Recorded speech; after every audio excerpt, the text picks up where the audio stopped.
Hi, everyone. I'm Andrew from Mann Lake, and today we've got such a special day. I'm so fortunate to have Dr. Larry Connor here, one of the founding members from Wicwas Press. And we all know Dr. Connor. We all know the contributions in print and through education. But today what we're going to do is take a deeper dive into a little bit, who is Dr. Larry Connor and how did we get here today?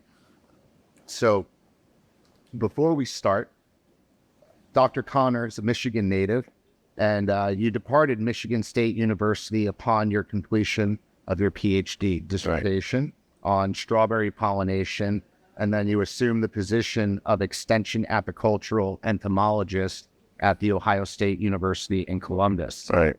There, his program attracted the attention of investors interested in moving the Dadant Starline and Midnight Hybrid Queen program to Florida to establish the world's first mass production facility for instrumentally inseminated queen honeybees. Right. Which doesn't exist anymore. Yeah. Well, later, if that wasn't enough, you purchased Wicwas from Dr. Roger and Mary Lou Morse, and you've written a series of beekeeping books: Increase Essentials, Bee Sex Essentials, Queen Rearing Essentials, and most recently, Keeping Bees Alive. And you've also completed Package Bee Essentials, and you're the publisher and co-author of Dewey Caron's Honeybee Biology and Beekeeping, which has been completely revised and greatly expanded in the third edition, which was released in May of 2022. Right. And on top of that, he's also published a diverse array of titles by other authors dealing with bees, beekeeping, queen rearing, and pollination. So, Dr. Connor, thank you again so much for being here today. And thank you for giving Mann Lake the opportunity to interview you and hear your stories and insights into the world of beekeeping. Well, thank you, Andrew. It's been it's an honor to be down here, and we were able to incorporate this with a trip to a couple of other meetings. So why not? And it's always good to get out and get back to Florida. Yeah, great. Well, let's start at the beginning. What prompted you to go into entomology? There's got to be a story. Take me, starting in time at the Ohio State University. Well, I'll go back to before that. I grew up on a 40-acre farm in Michigan, Kalamazoo County, and Dad had about 8 acres of apple trees that were on the farm when he bought the farm in 1937. Wow. And so he maintained those trees. He added additional trees, and there was always a commercial beekeeper on the property. So as a toddler, a kid, I was running around, and barefoot, probably no shirt, and helping the beekeeper, 3, 4 years old. Yeah. And he'd give me a wad of propolis and beeswax to play with, which I thought was great stuff. It's still great stuff. Almost like Play-Doh. Yeah, almost like Play-Doh, exactly. And so I grew up with insects and, being on a farm. I was very active in 4-H. And did a number of things there. Met some really amazing people in the process, and that led to a undergraduate degree in entomology. And then, in spite of the rules, I got a master's and a PhD, all from Michigan State. And I worked with my major professor was Bert Martin, E.C. Martin, who was a Canadian by birth, and he was a remarkably quiet and generous soul. He had a cooperative agreement on pollination with USDA, and so he was able to support a graduate student, and so we did some work there. And when I graduated in 1972, I had an offer for the job at Ohio State University as the extension entomologist in bees and a couple other things, household insects and so other things. So I did that and was there for 4 years, and then had the opportunity to go to work for Dadant. Before we get into the opportunity to work with Dadant and Starline and the Midnight Hybrid program, I'm just wondering, because today we live in a world of technology where if we discover something, it's an email and it's out to whoever we need it to go. So when you were working and doing your research, was the world, certainly it had to be smaller, and how did you communicate it around through different regions? Well, we just, when I was working on my pollination research, I'd make contacts through the extension service, through county agents, and call a county agent and say, do you have a grower that's, who, in other words, I'd ask where the strawberries are being planted and who's doing them. Yeah. So I was up and down the Lake Michigan coast of Michigan, Lower Peninsula, and from the southern, down towards Chicago all the way up to Traverse City. And at that point, most of the strawberries that were being raised, a large percentage were being harvested for processing, frozen strawberries. And so that's all changed. But in many of the areas that used to be strawberries are now grapes and mansions. Sure. Because of the geography. It was interesting, and it had the research itself was fascinating because it forces you to do some, be analytical about what you're dealing with in terms of both the bee and the flower. Yep. So that was fun. How did you come to work on the data and Starline and the program? Well, as an extension person in Ohio, I put together various programs, and I didn't realize that I was being scouted, if you were to use the modern term. Somebody from Data came out to a meeting that I had put together, and so they're asking questions, and then I get a phone call. Would you like to come out for an interview to Hamilton, Illinois, with Chuck Dadant, Bud Kale, and Tom Ross? Wow.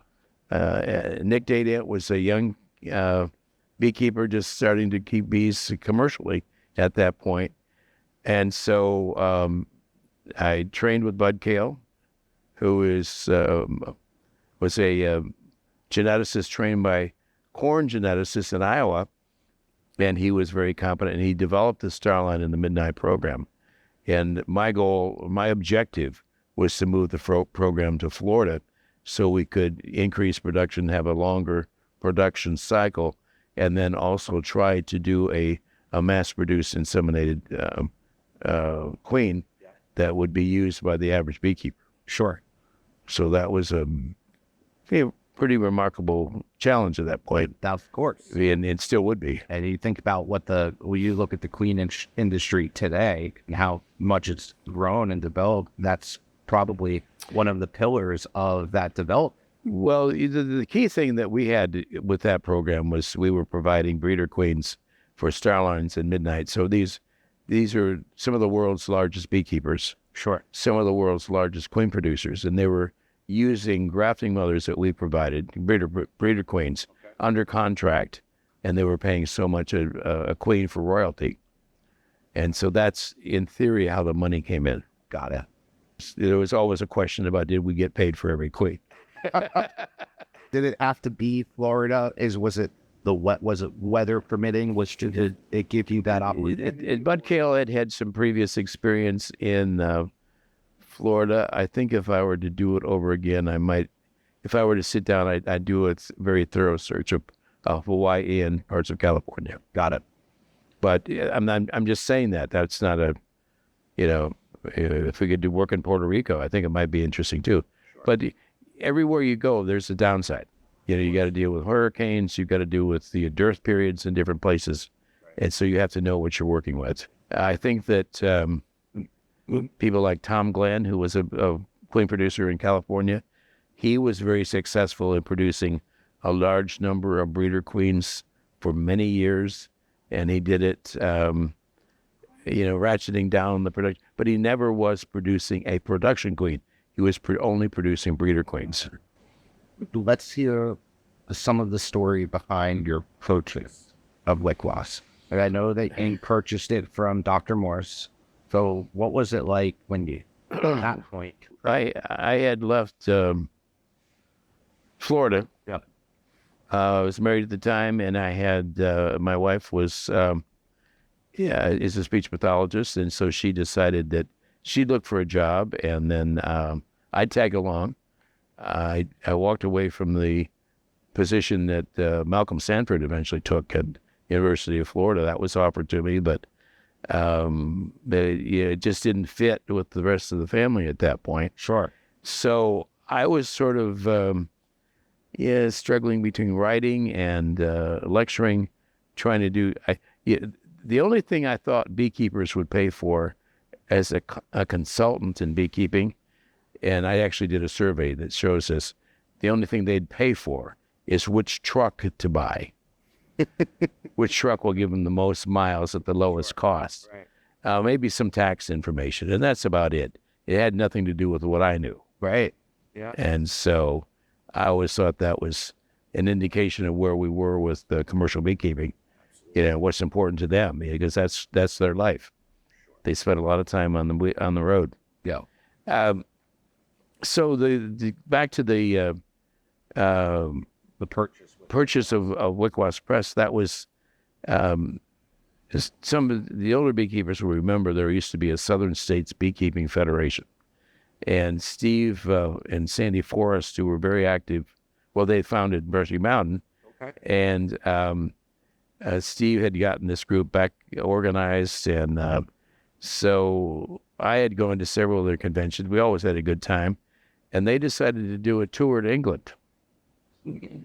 And in, I can't remember what year it was. We'll just say it was a long time ago. And so we did a tour, and we ended up having breakfast one morning in a hotel in London. Oh, wow. And so I sat with Roger and Mary Lou, and we're talking about various things. And I probably said something while I was thinking about looking into book publishing. And Mary Lou kind of said in her, as only she can, or could at that point, and just said, Roger, why don't we sell Larry the books? Roger and I had written several books, queen rearing, he had a queen rearing book, and he had the Making Mead. Yeah. And he had done a book with Bill Cogshow on beeswax. He also had several books that his father had written. They were books of poetry, which people have probably forgotten at this point, Grant Morse. And so we ended up agreeing to look into this, and, we had to do some financing and so forth, but I bought Wicwas Press and then started slowly expanding, with different titles and working to build that business up. So specifically, what books have you specifically written? Well, I think the first one I did was, we had some props here. Oh, great. Was the Bee Sex Essentials. And I don't remember all these things. I wrote a number of articles for Bee Culture, and then later on for the American Bee Journal. And so Kim Flottam gets blamed or credited for some of these things. And we were writing different things. And so some of the topics in here, everything about queens and drones and mating and genetics were in this book. So this was kind of a forwarding of some of the work I had done in Florida, but in a book format. And this is the only book I have that's been banned by Amazon. And why is that? Because it has sex in the title. Wow. They didn't last very long. When they realized what it was really all about. And this is still very popular. And, I was thinking about it the other day. I should probably update some of the names and figures here, but the basic history that's in this book is still viable. Yeah. So there's another book that Bee Sex. And then some of the other books that came along with that, Increased Essentials, just making nukes. That's my favorite. And this is one of our best-selling books, and it's the book that I like because we talk about you and I have talked about Heidi, how I do it. Sure. And this is an important part of. I'm going to mix up. This is Mann Lake's book, and that's my book, but we'll sort it out. There are a lot of different ways of making an increase, and so I always start out things with biology. Yep. And so you understand what and why you're doing it. And I talk about various methods of making up these and what is an ideal nuke. Sure. So one of the things that I did expand in here is to talk about some of the things that different beekeepers do. Again, the Heidi concept to get them to be successful in making up nukes, depending on where they are in the country and where they are in the, you're a brand new beekeeper and so forth. And the book next to it, excuse me, I don't have that book of Bee Essentials where I'm out and I don't think you had it. Bee Essentials, a field guide. I talk about having 2.5 hives. And so you start out with 2 hives. Yep. And then you make up a nuke from those hives. So you always keep a minimum of 2 full-size production hives and 1 nuke. And that nuke is your insurance policy. Sure. You got a spare queen, you got a young queen, you got a queen that's going to replace this old queen. If you catch a swarm, if something happens, you do a cutout, you've got an established colony you can combine it with. If you have a problem with any number of things, you've got that spare colony. And if it doesn't work, that you need it, maybe you'll sell it. One of the things that I felt like when I was reading Increase Essentials, it was a very easy read, right? And I think that's really, really important because you go over the biology and you do explain what and the why and the how. And really, beekeeping at the premise is not that complicated when you think about adding or removing a box. Yeah, and the mechanics of making it. Understanding the biology. The biology is huge. Why you do it. Yeah. I got that in Increase Essential. Good. Good. So, with that being said, your opinion, what book in your mind has had the most impact on the industry, whether it's the industry as a whole, hobby, commercial, anything? Yeah, that's a good question because I don't know how to answer it. I could say based on sales, and tell you which books sell the most. Sure. And part of that is, Mann and other companies are buying them. We sell a lot of books through Amazon, for better or for worse. Amazon's a phenomenon we have to deal with, especially if you're into books. I would say that the book that has had 2 books have had a profound impact on individuals who have come up to me at meetings or written me an email and said, I really like Increase. They tell me what you just said. And of course, the other book is the Queen Ring Essentials, which just is another logical flow of what I've been doing. And, again, we're talking about the same pattern, an overview, the biology, and then the mechanics of starting queen cells, finishing queen cells, and various options that you've got there. We also talk about handling queens, transporting them, shipping them, clipping and marking, and drones. And we're one of the few books that really talked about drones. It's now very fashionable to talk about drones. Right. But most beekeepers don't spend enough time, and you have to know how you're going to deal with that. This is the book that people have come up to me and said, this changed my life. Well, I think I'm now raising queens. And that's what I was just going to say, especially between these 2 books, and you use that term insurance policy. These 2 books allow that beekeeper to build that insurance policy to become sustainable. Yeah. And you don't have to raise a queen to make up that increased colony. It could be a swarm cell. Sure. It could be a supersedure cell that's on an extra frame. You look at it and say, I'm going to take that frame and put it in and make a nuke around it. That's right. So, if you could recommend just one book for any beekeeper. Well, there are a couple of candidates. We've got the textbook, which is Dewey Caron's in my effort. This is the book that we spent all of COVID. And so this is Honeybee Biology and Bee. This is the 3rd edition. 2022. This 2022, yes. Okay. And so we increased the size by about 100 pages. We added new chapters, I think, on physiology, and we divided some other chapters up so that we can give them full treatment. we tried to add different features. We've got the book's unique in that it's got an extensive set of questions, all by Dewey Karen, in terms of what you're going to ask here. So you've got, at the end of each section, you've got discussion questions, exercises, and the reference section for that topic. Yeah. So it is, if you will, ideal for the student, but this is geared for, I would call it the undergraduate, the freshman, sophomore level class. But of course, people are using it for all levels of courses in universities. Perhaps the most satisfying use that I see this book getting is in bee clubs. And our local Kalamazoo Bee Club, but also I know there's a group in Pittsburgh and other places, they use this book for their basis of a beekeeping 101, 102, 103. And you could be doing that here, and that you could have a Saturday class once a month or so forth, and just go through the 23 chapters and kind of knock them off a chapter at a time, or I would probably play with that myself.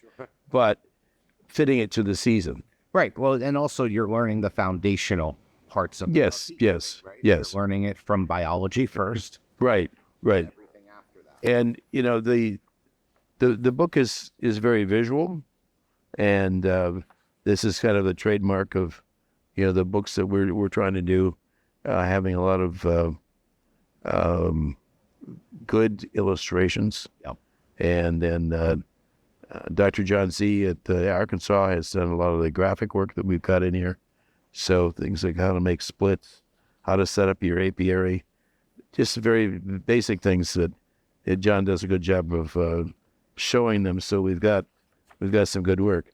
I don't know what the total photo and illustration count is. Around 600 images. Wow. So big project, and So would that be the book that you would recommend, or I think that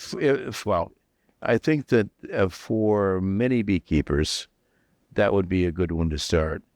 The other one that I just mentioned earlier, and I don't have that with me, is the Bee Essentials, the field guide, and then the one my son did, and that's the Beecabulary. Those are good beginner books, but I think both of those need to fit with another book. Sure. All right. And they build off of each other, a lot of these. Yeah, well, they're not redundant. Right.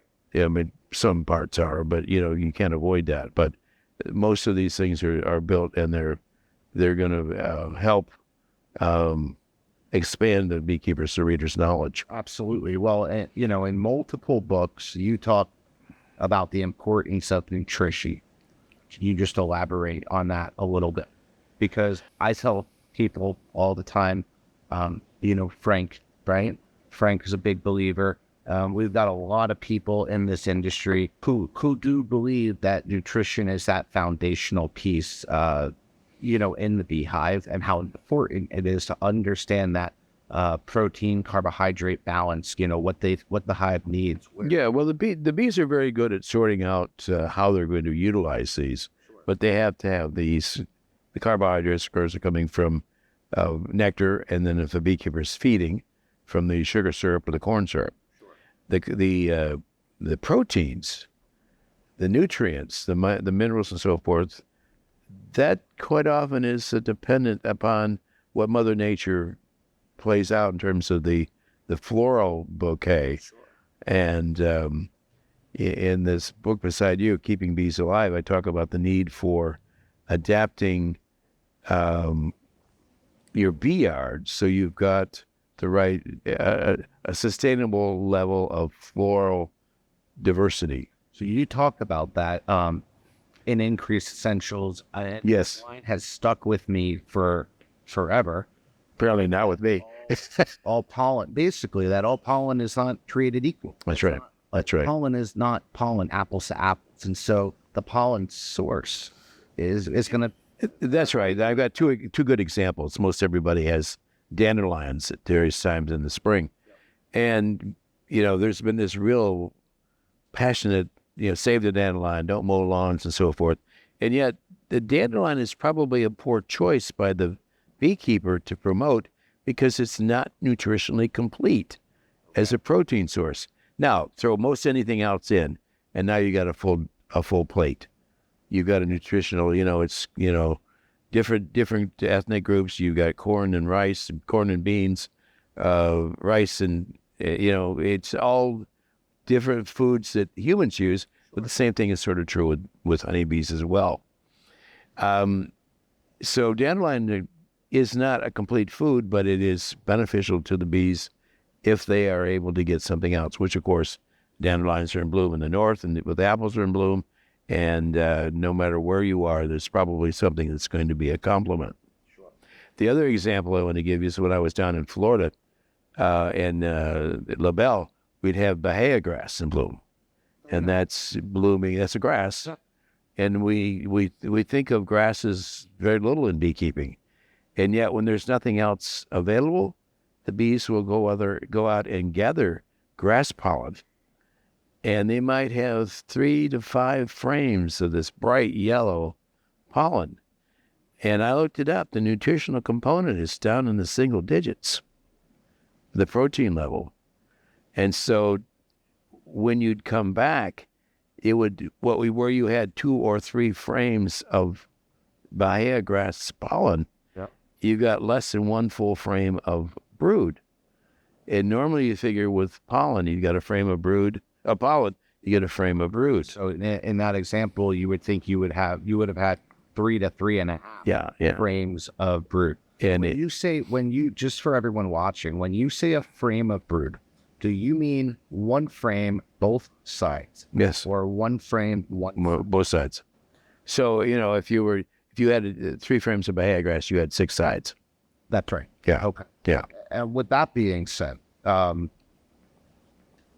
what environmental factors have you seen over the last 30 or 35 years that have led to changes in beekeeping? Because we see it here all the time. We see it all over the country with urbanization, right?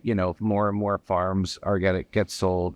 Strip malls get put up, or housing developments. There's lack of forage. There's less forage.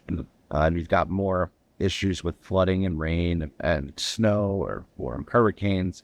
I'm just wondering. I'll pick on 3. Yeah. Fence rows. Okay. They disappear. Fence rows are where beekeepers would have all the wildflowers that would provide those supplementary pollens. And so driving down here from Michigan, going through parts of Indiana, you've got a building and a path of grass. The mower goes one swipe, and then your corn or beans. Cotton. All right, and that goes up to the highway. And the corn and beans butt together. There's no fence row anywhere for miles and miles and miles. Second thing, which goes with this, are woodlots. A lot of our bee trees, the bees, basswood. I didn't even think of that. Yeah. All these things are my brother, who's an arborist, calls them, fields in the sky. You get 1 basswood tree, 1 tulip poplar tree, you talk about tallow. And you've got all these different plants that are trees that are producing an enormous amount of food. And if there's a downside, it may not be that long during the season, but it's a major production. Black locusts. Do you have black locusts in this area? Not so much, but up north. But in Pennsylvania, you certainly do. Yeah. And so these are all sources of Brazilian pepper. But Brazilian pepper here in Florida, and you get out to the west, and then you have a number of shrubs, and I don't know enough to be so you need to have the trees for bees. And the woodlots, if you clear cut them for a development, and I live in an area in Kalamazoo, Michigan, where in the housing industry exploded after World War II. So we've got a little area that's, my dad has some derogatory comments about these tiny little houses, which is fine for me. I live alone. I don't need a big house. And the city insisted that every house have a tree planted in front, and they're all basswood or tulip poplar. So now you've got thousands of trees that are creating a very viable. And where's the best nectar source that I can find? My backyard. Sure. Because it's a nice tree source, and we have black locusts. We have in a couple of trees, and then along the highways, somebody has lost the sweet clover and the spotted knapweed, both of which are endangered, or considered invasive and being eradicated in different states. Going back to the tree comment, that's an interesting thought about like if during this urban development stage that clearly our country is, and being conscious of the bee trees that get planted into these developments. Yeah. You might be taking out one source but putting in a new one at the same time. That's right. Yeah. Right. Yeah. So when a beekeeper comes to me and they say, I've got 40 acres of land, what can I plant? They're assuming I'm going to say white sweet clover or dust white clover or crimson clover in the south or some other plant. And I'm going to say, think about an integrated forest. Create a parkland that you've got. I mean, you could have some of these other things, just basically any plant that's in the composite family, all the things with multiple petals that they're good pollen and nectar sources. But if you were to have a diverse level of trees, different species, the alders, the maples, the red maples, the sugar maples in the spring. You have them here in Florida. Sure, yeah. You go all the way up to Alaska. You've got some of the same, I don't know if it's the same species, but they're probably same family. They're the same genus. Yeah. And some of them, like the willows, I just remember being down in the south of La Belle, and there was all kinds of willow in bloom in January, February. The red maples were in bloom in December, and that's new bloom. And when do the red maples in South Florida fall? When the buds come out. And so you've got different species that are very diverse. And so 40 acres, you could do a lot of forage. And over a period of years, you could develop an apiary that has a really solid basis of sustainable nectar and pollen production. Yeah. Yeah, that's something interesting. I never thought about that with trees. Yeah, yeah. And my brother, I mentioned that I have an arborist brother, and he is a big advocate of it. I know it's an exciting. It's called Seven Suns. I don't remember the Latin, and maybe I can get it to your editor. But it is in bloom right now. We're filming this in the middle of September, so it's a good late season plant. Yeah, that fills a gap in northern states. And the bees are all over it. Wow. So these are the ones, and I don't consider it an invasive. In other words, if you plant it, it's not going to take over the entire neighborhood. Right. Well, or has it yet? A lot of people don't know, and I learned earlier today, you did your first professional talk 1967, right? Mm-hmm. We know... On cucumber pollination. On cucumber pollination. And we know that gives you about 20 years free varroa. Yeah. What was that like? And then tell me, what was it like when it hit? And then what was one of the most shocking things you witnessed? Because from my understanding, it was like the world flipped upside down for beekeepers. Well, the first was a tracheal mite. Yes, honeybee tracheal mite. Sure. Yeah. That's the one. That's the one that we see. People were calling their European friends, and they said, "Send Dr. Butler over to the Federation meeting." The world expert on tracheal mites. Okay. And so, and what is, early mid 80s. Yeah. Don't hold me to that, but there was a certain level of panic, and you remember the U.S. or the government are here to help us. They were depopulating colonies that had the mites. They were killing colonies that beekeepers weren't getting compensation for necessarily. And we hadn't at that point in time. obviously we knew about how much on varroa mites. Would you say 10%, or we had a fairly Well, varroa mites, what we didn't know was incredible. And there were people like Diana Samataro and others that had worked with it because of their involvement in overseas programs. Roger Morse, again, he'd worked with varroa, but they didn't have the answers. They just knew what it was, and that it may or may not be a problem where they were, because were they looking at Apis mellifera or were they looking at Apis cerana? Sure. Yeah. Apis cerana, the varroa mite is not a problem. Right. And that's, of course, how we got the Russian stock in this country. Tom Brenderer and USDA people brought the stock in after selecting them in parts of eastern Russia to find Apis mellifera, where the mite had jumped ship and done some natural selection. So I think that we've seen a couple of giant arcs. One is, everyone's jumping on different chemicals and different methods of control. And I'm not an expert on that. I've always advocated that we have to take the genetic approach. And I think that's, the bees basically sorted themselves out with tracheal mites. We don't see too many reports of problems of tracheal mites. With varroa mites, I'm a great supporter of people that are going out there looking for mites that have natural resistance, the ankle biters, the groomers, at various levels of hygienics. And even Tom Seeley is now advocating that we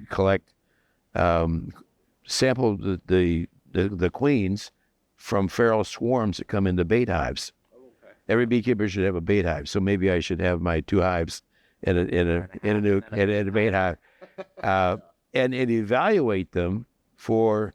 There are several groups in this country that are looking at the mites, and determining how heavily groomed they are.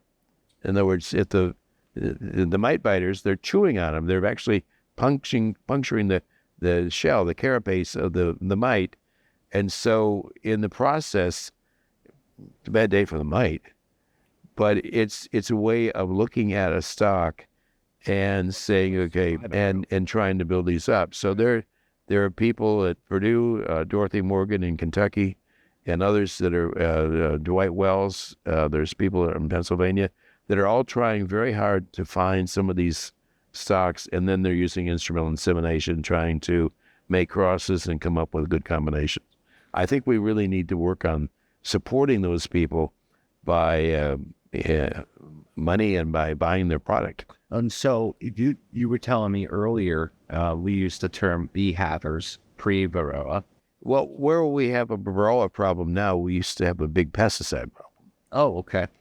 I said that we had bees in the orchard, and when I started out as a teenager with bees. We pretty well killed that colony every year. One hive. And I don't know what the DDT and methylparathion level was in that honey, but I don't want to know. And we get a swarm or a package or next year, and then just same equipment, just recycle that. So that was one approach. My Uncle Lee, who did not have an apple orchard, he'd probably had the same hide for 40 years. And if it did die out during the winter, it was probably a swarm that flew into it, which I think is a great way of maintaining bees, by the way. Yes. But it's not a very favorable approach. But he would go out in the late spring and put a box or 2 on the hive, and come back in August or September, take the box off, shake the bees off, harvest the honey. And when I saw it, there was no bottom board. This is Michigan sandy loam, and so the first hive body was sunk probably 5-6 inches into the ground because it was so heavy.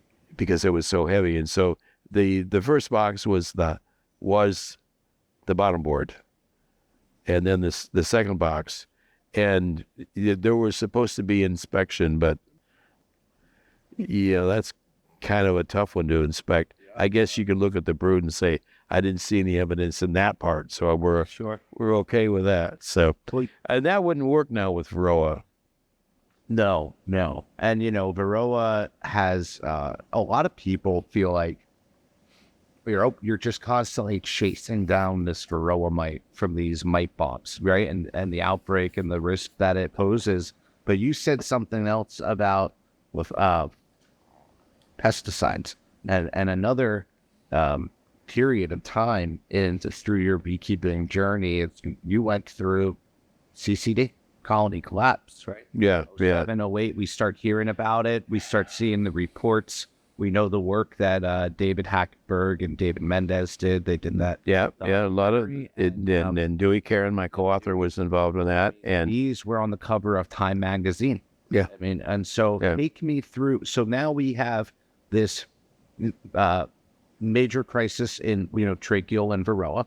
And then we kind of go through this period of learning how to live with, trying to find chemicals for control and treatments. And then, bang, colony collapse. So take me. Well, part of that was, I'm personally convinced is still linked with the Varroa control. Okay. But there are other factors there, and the number 2 candidate in my mind is always nutrition. Having talked to David Hackenberg years ago, I think there may have been an overexposure to different pesticides. I think monoculture crops. No, in treatments in the beehive. Got it. If you treat every month for 12 months, was there an option to that? Right. And so there could be some, and I don't think we ever got a really firm answer because I'm not too sure there is one. Now, what's interesting here is that this was primarily a concern of the large commercial migratory beekeepers. Yeah. I don't think that for a majority of the hobby and sideline beekeepers, it was quite as a passionate need to find out the answer, because they could kind of keep things under control on their own. Okay, yeah, they probably lost some beehives, but they, making it splits, they could increase them. Different if you've got 5,000 or 5. 5 or 5,000 makes a big difference. That's right. Yeah. So I know if we had cattle dropping and poultry dropping, and they were losing their livestock at 30-40%. Yeah. Oh, it was horrible. And I think we've got a few pictures that Dewey provided in the textbook, and it's it is pretty amazing the extent of the loss. But what has happened is a lot more monitoring by different groups, different government agencies. Dewey's maintained the charts and so forth on the loss. And, colony loss is averaging around 40% every year. Yeah, I think they consider it 15% of normal. Well, that's the beehiver normal. Yeah. Back before mites. I don't know what the new normal is. I'm not sure. And we used to have a gold standard for mites 0 per 100, and we would all want 0. But there are people who say gold standard for mites today is 1 or 2. Right? Yeah, I think that most beekeepers are in that 1 to 2 range. Two mites per 100 bees, and your colony is able to manage that. And if you were to add in any kind of natural tolerance resistance to that mite with the ankle biters or any of these other mechanisms of it have been found, it's going to help you out. I'm not trying to get the number of mites per hive to increase. I'm trying to keep those things. I want it as low as possible. I think that, I talked to people like Medhat Nasser in Alberta, and his needs for mite levels are different than what you're going to have here in Florida. Of course.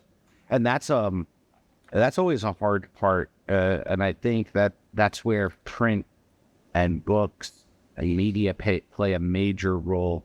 So people aren't reading generic information, and it's regional. Well, they can apply what they're learning and reading to what's happening where they are. Like you said, it's going to be much different from one area That's right. to another, and that book could be worded the same way, 2 very different outcomes. Well, in the Keeping Bees Alive, I talk about three sources of information, three ways. And one example for the YouTubes is I suggest people look at the Program University of Florida, Jamie Ellis's a wonderful series of YouTubes, the University of Guelph in Canada, and then they can take their pick on, there's some out of Minnesota that Gary Reuter was involved with, and there are other programs that are out there that you can look at, and you can, don't take everything for granted as set in stone, but try to be analytical about it. And if you're in an area where if you have a true winner, that can be your viewing. But there are other things that you need to be involved with in terms of the educational component. And again, these bee schools, the various things that are going on, and now we have this new phenomenon, the Hive Life and the North American Honeybee Expo, ABS and honey producers, and all these other groups that have been in existence. We're now seeing how the internet and social media have completely taken over the way information is being exchanged. And so the fact that I'm doing a YouTube with you right now, is sort of reflective of the way things have evolved. Well, so let's stay on that for a minute, because 50 plus years in education and beekeeping professionally, not even probably including 4-H and previous things. That's right. And I'm just listening, you're talking about Mary Lou Morse and Roger Morse and Gary Reuter, Mary Ann Fraser, Diana Samatero. We talked about Dr. Ellison earlier. Yeah. What makes, and you're talking, the existing programs, AHPA, ABF, Hive Life, these new Great American Conference, what makes this industry so special? Well, it's always been the people, and I've had some really good friendships, and I've had memorable conversations with people that one time seen them once, and the ones you see twice, you are always a little embarrassed what they remember about you. So it's you do develop some good friendships. What I'm always intrigued by and is that when I was a graduate student at Michigan State, there was one female graduate student in the entomology department. And now I look at the number of women that are in beekeeping, bee professors. And many people are coming from minorities. We're getting a great diversity. From a social science point of view, we're getting a tremendous diversity. And many of these people are coming with them traditions and experiences from their native countries if they're immigrants, or family histories if they are, second or third generation. Well, Dr. Tu at a talk at ABF in Jacksonville this year, and there was a large presence of women in beekeeping. Yeah. They were telling me that in some reports, it's women are outpacing men almost 3-4 to 1 in terms of entering hobby beekeeping. Yeah. And that's incredible when listening to you and say, this many years ago, there might be one. Now I think we've got a huge population of people that are not being addressed, and that's all the Latin-speaking, the Spanish-speaking people that are in this country keeping bees. There's one book, introductory book in Spanish that Daydance put out, and their first lessons in Spanish. I think it's Ernesto Guzman's translation of the work that Keith Delaplane wrote. Sure. And so I've thought about doing these books, these two right here, and maybe the textbook in Spanish. Yeah. And I don't know what the market is, and where this is going to go. I think there is a need, and this is where the industry is maturing. Yeah, and it's exciting. I think so. Yeah, exciting to see because you're right. I walk around, especially like ABF, and you just see a large diversity of groups of people, Right. getting into beekeeping, and that's good for the industry because it makes everything, it drives everything forward. And you've had the opportunity to work with a bunch of beekeepers, either commercial beekeepers or strong hobby or sideliners. I know that you listen to anyone who will talk to you, and you've always said that it's very important to get every group's opinion in terms of the information, so you're hitting a large array of people. Right. But what would be some of the most influential beekeepers that you've had the opportunity to work with? Well, I think that I had some really remarkable friendships developed when I ran the program for Day Dance. And first was Richard 80 Sure. Honey Company. But there were some queen breeders from California that I got to know. And they were people of strong opinion, but usually well-earned. And so these were people that were Starline and Midnight, mainly Starline cooperators, and so they were paying a royalty. And so their income was partly dependent or fully dependent upon how well the Starline did. Oh, okay. Yeah. And so they had a strong interest, Of course. in how things were going. So I think that the various people that have been involved, and when the weavers were involved in the program, they were also bringing in stock from Brother Adam, which had the fringe benefit that I was able to correspond with the beekeepers at Buckfast Abbey and collect. I was sent capillary tubes filled with Buckfast Abbey semen. Really? Through the mail. And then the weavers sent me their Buckfast virgin queens, and I did the insemination. I did them myself. And then they held them for a couple of days and then sent them back. The weavers ended up leaving the Starline program, so I didn't continue with that. But it was an interesting, this is, 77, 78, 79, somewhere along there. But it did give me an excuse to go visit Brother Adam in about 1983. And so that was an amazing process. What about recently? Have you had the opportunity recently? I know you were talking about, you've done some work with OHB, Oliveras. Yeah. I've been hosted by Oliveras to both Hawaii and California, and I've done a couple of their fun days, whatever they call them. There at Pretty extensive operation. and that 6,000 visiting beekeeper, whatever the number is, maybe it's 1,000, but a lot of people coming in to pick up their packages and so forth, and they'd invite me out to do the educational component. The Hawaii operation is just stunning, the number of things that are going on there. Then I, of course, went back to Hawaii to look at the losses that other beekeepers were having with small hive beetles. Mm-hmm. And that was pretty impressive. We worked a hive of bees, several hives of bees. In the morning, we changed the oil on the trays, the shallow trays with the Wesson oil in them, and then came back less than 4 hours later. And because we disturbed that hives, there were all kinds of dead beetles floating on the oil, and they were all brighter. They had a reddish tinge to them, and the beekeepers said, "Oh yeah, those are the young beetles that have just emerged."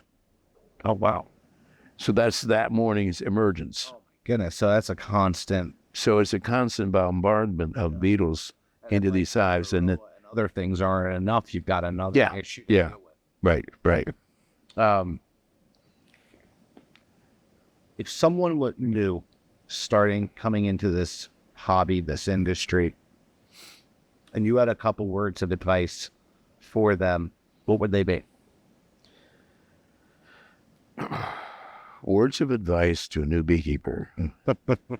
Okay. Well, I think the number one thing is to find the fun in the beekeeping. Yeah.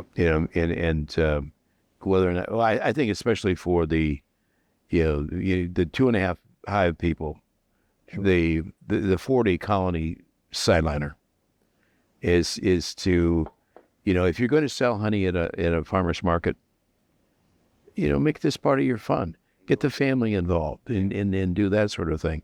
Yeah, there are going to be headaches. There are going to be some issues.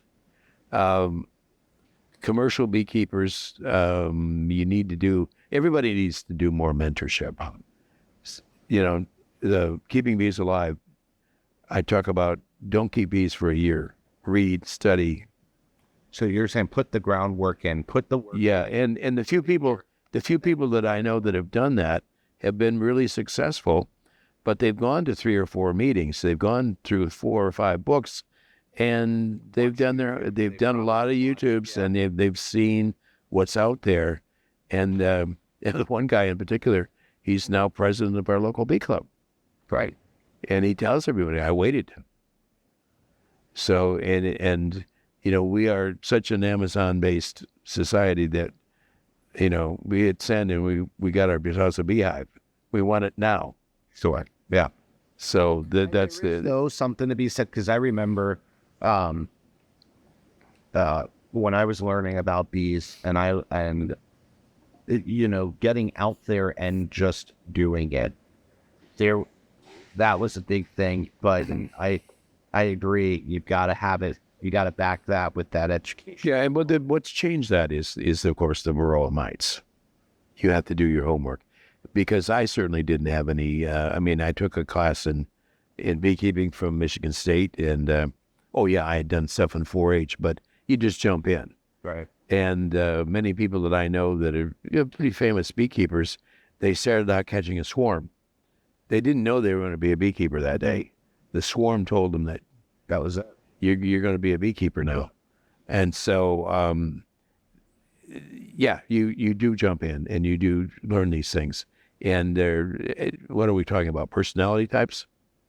Yeah, you're right. And so, you can make all the advice you want, but it's not going to. It's going to depend on. It's going to depend on the person you're talking to. Yeah. So, tell me, again, in your opinion, how has the industry changed? Has it changed?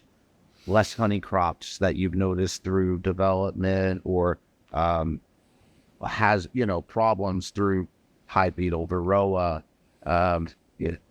Is it become, as the migratory business that's obviously has gotten to change a lot in the last 50 years? I mean, what is it that you notice looking back? Wow, I didn't think we'd be here, but here we are. I'm going to give you an answer you probably don't expect. Okay. There's more money in beekeeping now. How? Commercial beekeepers early on in my career were making honey and selling it for 12 to 14 cents a pound. Sure. Well, their costs were much lower, but yeah, honey wasn't. Yeah, but they were and even if you adjust for inflation, it's way up. It was a very low price. And now when I go to Alaska and I see honey, fireweed honey for sale at $25 a pound, 60-pound bucket selling for $900 in Alaska. Fireweed, but on the other hand, somebody just showed me a $150 bucket, a bucket of honey at Costco for $135. And I don't know what that honey is, where it's from, but somebody is clearly, moving inventory. Yeah, well, I think that's one of the hard things is, we depend on these commercial beekeepers to bring their hives around the country and pollinate crops that our country depends on. Yeah, right? yeah. And yet, I feel like their biggest commodity, honey, is constantly, it's a battle for them. Well, that's right. But I think in terms of the what I consider the stable market in honey, is that when you go to a farmer's market, you're going to pay what? Low end, $8 a pound? $10 a pound. In the higher end, $15, $20 a pound, depending on what market is. If you're in New York City or if you're Boston, in a major primary market, and you have a story to sell. Right. a lot of honey marketing is now coming with a story. You're supporting, this or that, and yeah. So I think that that's an important. Other changes that I've seen, I think that, there's the whole, social growth, population explosion, whatever you want to call it globally, is a little off-putting because, in the time I've been teaching, the world population has doubled. Okay. So, was it? Yeah. So we're just, we have issues now. I haven't talked anything about climate change, but certainly when I go to any of my favorite glaciers, they're not there anymore, or you got to walk another mile. That's not something. And it is pretty impressive when you go to, just in a few years, and there's one glacier in Alaska that I've enjoyed that they have it marked where it was as you drive back. Wow, you could see you could you know where it was, and now you got another mile and a half to drive. Wow, or whatever the distance is, and so you've got these things that you can put into, and so where is a safe place? Will this? I know what your elevation here is. I haven't checked my app on that. I didn't have apps before. Yeah. Will you be underwater in 20 years and 50 years, 1,000 years? Where will Florida be? And should I buy land in the upper shore of Lake Michigan? Right. In the Upper Peninsula? Yeah. These things that you're talking about, this all affects beekeepers and the future beekeepers. I was with Chuck Kudik over the weekend, and one of the things he said was, we're getting old. I'm getting old, Chuck. And he said, we need to make sure that we've got that next wave of commercial beekeepers coming in through the industry. We have to, of course, we have to have people that can make money as pollinators, as honey producers, to keep the commercial industry going. Sure. And, and the food supply too. That's right. And also we have to have support for this great crop of young researchers.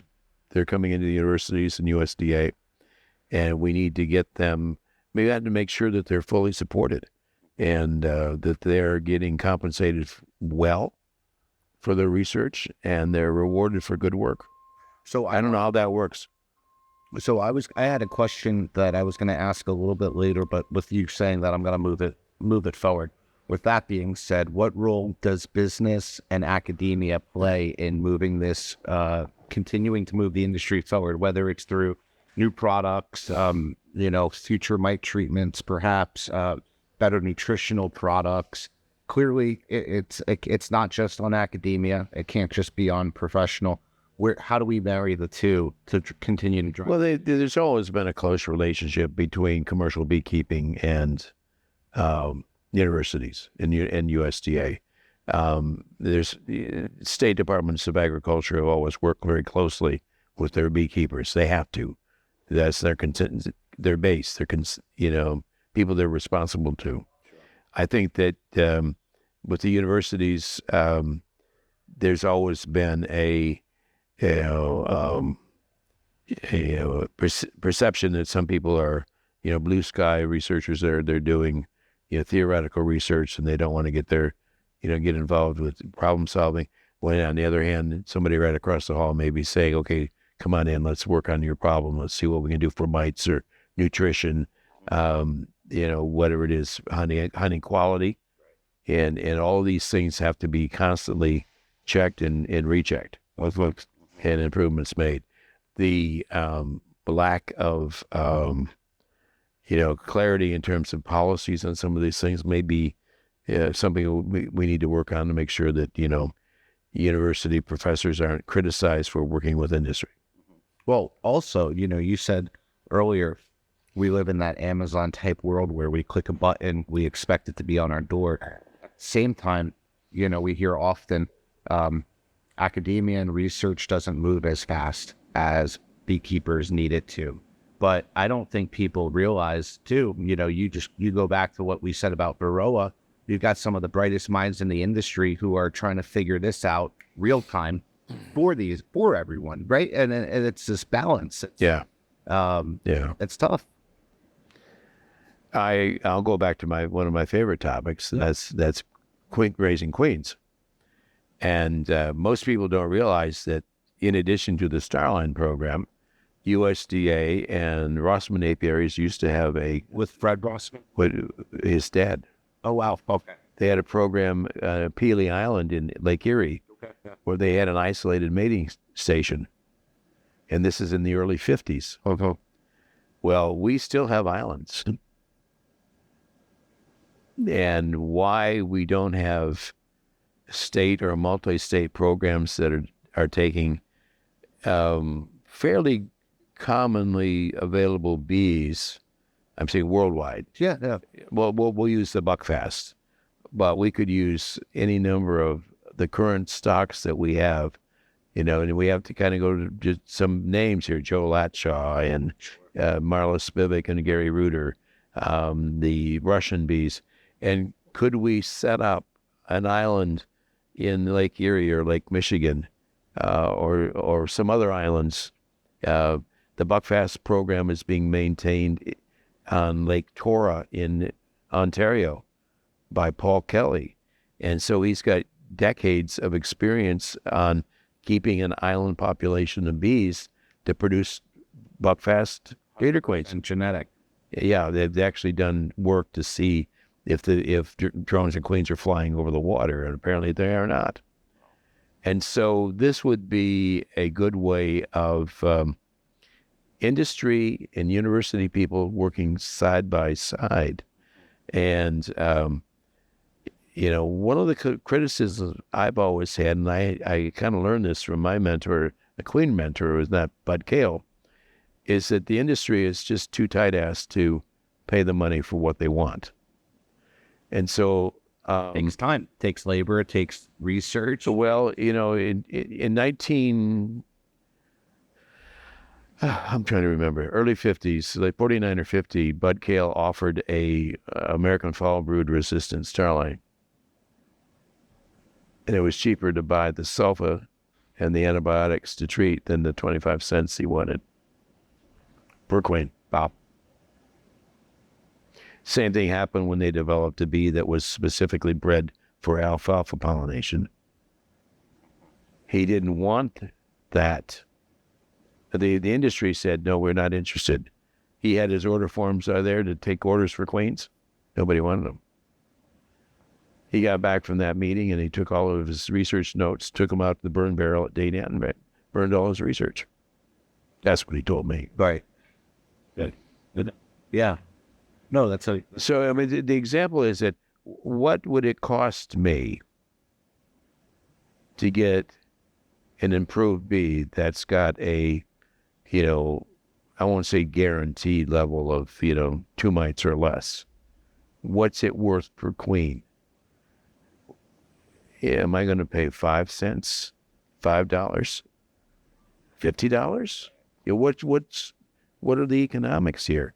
Because you have to work this out in advance to figure out what you can do in terms of how you're going to do this. That's right. I never thought of it that way. Yeah. Well, with that being said, I don't know which question I want to ask first, but I'm going to start with this one. Have you had any major setbacks in your career professionally where you were working on some research and at the end of it, it wasn't what you thought, or it ended up inconclusive, or a program that, anything? I would say that the setbacks with the data amp program was coming to the realization that we'd started this project with the expectation that we would have a commercial production of an instrumentally inseminated queen. That at point, I think we were selling for $7.70. And people have told me, well, we're using those $7 queens and using it for breeder queens. So I think that was, if not really a setback, but poor communications, lack of experience on my part, working with date ants and bud kale, and this isn't a criticism. They were in this together. It's just the fact that we needed to have a more flexible business model. And if I were to go back and, I probably wouldn't get a PhD. I get 2 master's degrees, one in entomology, one in business. You just answered my next question. So let me ask that, because I want to hear more about that. If you could start it again, what would you do differently? Well, my son is in social work. I think he works harder than I do. And there are a lot of emotional issues there that you got to be prepared for. Yeah. So working with beekeepers, you get some emotional issues, but working with bees, you kind of get a stable product. And so it hurts when you have losses due to pests or diseases or pesticides or anything that may be, and people's livelihoods are at stake. I'm not sure what I would have done. Maybe I would have gotten a degree in theater.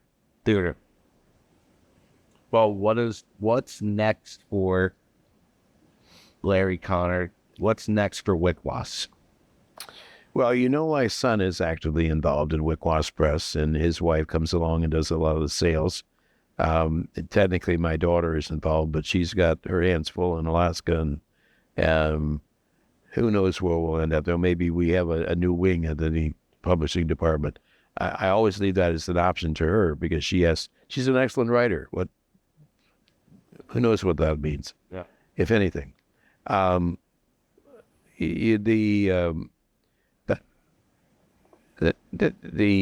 long vision is that we'll continue to look for books that we will publish. Like new material hasn't been written or updated or both? Both. Both. Will there be a second or a third edition of any of these books that are on the table? Sure. Well, that's an option. And, that's all market driven. We have a very small market with beekeeping. Yep.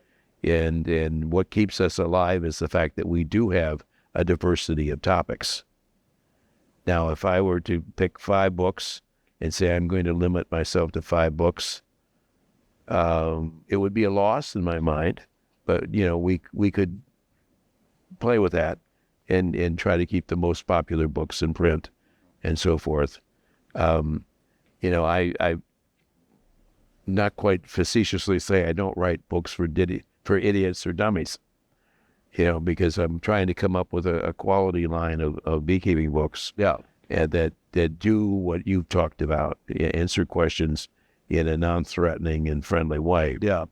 I also want to have some fun with new titles, and I wanted to promote 2 of them. Of course. Yeah. What do you got? One is we all need to make more mead. Okay. So this is Michael Badger's book on mead and honey wines. Okay. Very cool. And then this comprehensive guide right now, is this the current standard? I think it is. There are other books I like a lot, and Ken Schramm has a good one on The Complete Mead Maker. Others. This is the newest one, and I think mead makers are a subcult of beekeeping and home brewing. Yeah. So we got 2 different groups here. And then another subcult of you're the non-honeybee people, and we just came in our version, the 2nd edition, befriending bumblebees, how to raise bumblebees. Okay. Wow. And so you get yourself your own beehive, honeybee, not bumblebee hive. Now, it's funny, as much as I know about honeybees, I don't know that much about bumblebees, but from what I've heard, they do a lot of work with tomatoes. Is that true? Yeah, that's what your pollination in greenhouses. But they don't overwinter. No, you're going to have to you're going to have to establish, and you're going to go out in the spring and catch queens. Wow. But this is something I'm telling 14-year-old girls, go out there and catch some queen bees. They're bumblebee queens. Yep. Read this book, and to me, that's a citizen science book. And this is Elaine Evans at the University of Minnesota, and she's got work to do. You see Marla Spivak's name is on there too. Of course. So these are things that I like to see the expansion. Now, talking about where will I go in books. Yeah. I've got 2 projects that I like to do. Okay. And if it says it too, I may not get either one of them. One is sort of a comprehensive book on beekeeping, and that's going to incorporate these Heidi concepts, how I do it. So I want to get people and how they're actually doing everything from queen rearing. I was talking to Linda Mixa about keeping queens warm, because I don't think it's good. And she knows that you can't have cold queens. If you have carry queen cells out to a yard, it's not good for them. And Linda and David Mixa, they've worked with you on, I believe, They're in the chapter here in the queen ring book. Yes. And so these are the kinds of things that I like to do. And I'll give myself a couple of years to work on this project and see if everything works so that I can do that. Sure. So, and then I don't know if the Day Dance will ever be able to get the work that George Ayers did on honey plants. I'm not too sure where that is, if that's ever going to happen. But we really do need a good basic book on honey plants. And we had this garden plant book that Peter Littner did that we published. And this has been very successful. But Peter passed away, and he had all the notes. This garden plants, does it have what you talked about earlier, trees? Yes. Trees, yes. As well as yes. the flowering and the plants? Yeah. It's got, it's even got pollinators with Pinus strobus. I mean, it's got a lot of different, and this is a northeastern species book, but these are garden plants. Right. These aren't honey plants, and there are things in there that honeybees don't visit.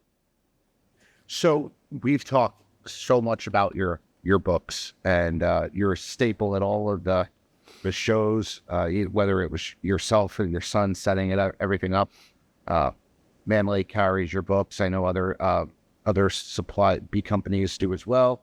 Amazon, you have a website. Where can people get your books? Well, we a little match. Oh, we can get it. You got it right there. It's just wicwas.com. That's our website, and I will admit it's poorly maintained. But please don't send me a note that's saying that you will do over our website. We know how to do it. We have a web guy that's perfectly competent. It's just getting down that far on the list. But you guys do. I mean, I know a lot of people come to the supply companies, bee supply companies, and get the books. Yeah. That's a good outlet. Yeah, our biggest job is making sure you've got all our books. Okay. Well, I've got one last question for you, because I get it all the time. Packages or nukes? Well, I have a book on packages. I have a book on nukes. I know. The reason I wrote the book on the package essential book with you right here. I just happen to have it. And this package essential book, this will talk about the production of packages. Yeah, we have pictures I took at Ray Oliveras in California. Over at Ray. And those are his bees on the cover. Hold the cover up. Okay, these are Olivera OHB. Yeah, OHB. Yeah, and so we talk about how they shake them and how they ship them, how they raise the queens. Yep. But we also talk about a couple of basic ways of installing packages and then how you manage them. Primarily, the primary reason I did that is that I want to make sure that people manage packages correctly. Of course. And there's not a lot on that. So that's... Yeah. My vote is, if I had the choice between packages and nukes, I would make up nukes with my own bees. You would make up nukes through your own bees? If I had them.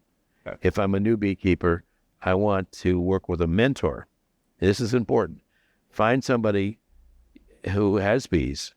I'm going to mentor with you, and I am going to work with you, and the two of us are going to make up a nuke that I am going to pay you for. And then the queen can come from wherever you get it. But it could be a queen that beekeeper's producing if they are a queen producer, or it could be somebody. And finding those people is really difficult. But people say a nuke is 3 to 4 weeks ahead of package. Do you find that to be true? I think you have a lot more flexibility with nukes. And but there are different parts of the world you can't get a nuke. They don't ship nukes to Alaska from California. You can't send nukes to Canada. Well, you can't send bees. Yeah, I'm just saying is that you've got a lot of restrictions on what you can do. But as a Michigan beekeeper, I can get nukes from a lot of different parts of the country. And so that's an option you've got. And there are people who seem to be perfectly willing to produce them. And what is it, though, about a package that draws so many people across the country to the lure of the package? Well, a new clean set of bees, we're going to dump them in, and it's it ties into the whole experience of starting beekeeping, or because packages are great. I mean, I know a lot of people who opt for large numbers of packages because they don't go to drawn comb and let them rip. Yeah, and it's if you know what you're doing, I think packages work fine. Is where I see the problem with a lot of new beekeepers is they are afraid of the bees. Well, that's where the reading, the prep work for. Well, that's true, but also that if you buy a nuke, the bees are going to take care of themselves a lot better than if you buy a package. Because you've got to make sure they're fed on a package. Especially depending on what time April is historically. If you get a snowstorm and rain. I mean, April is a weird month everywhere in the country. Yeah, but you never know what you're going to get in April. Yeah, that's right. That's when they get a package. Yeah. Well, I mean, I just remember package dealers that wouldn't ship to hobbyists until June. But would that give that hive enough time to build? Good question. Is that fair? Is that fair to that beekeeper? I'm not sure that it is. I'm not sure it is either. Yeah. Is it even fair to the bees? Well, it's certainly not fair to the bees. Not giving them much of an opportunity. Yeah. Giving them some summer, maybe some season. Right. Fall, Right. And, one of the things that nobody really talks about is producing packages nearby. Like local packages. That if somebody, we're in Winter Haven right now, right? If somebody within 20 miles were to shake a package and, deliver it to me, I'd say, fine. It's locally raised and the queen is a local queen. We can put it in and see what's going on there. But I don't know the economics of that yet. Sure. So single hives, single anything in beekeeping, your costs go up. Right. Well, is there anything else that? Oh, I'm sure there is. As soon as we hang up here. Yeah. So, we'll just have to do it again. All right. That's great. All right. Thank you. Thank you, sir. Yes. Appreciate it.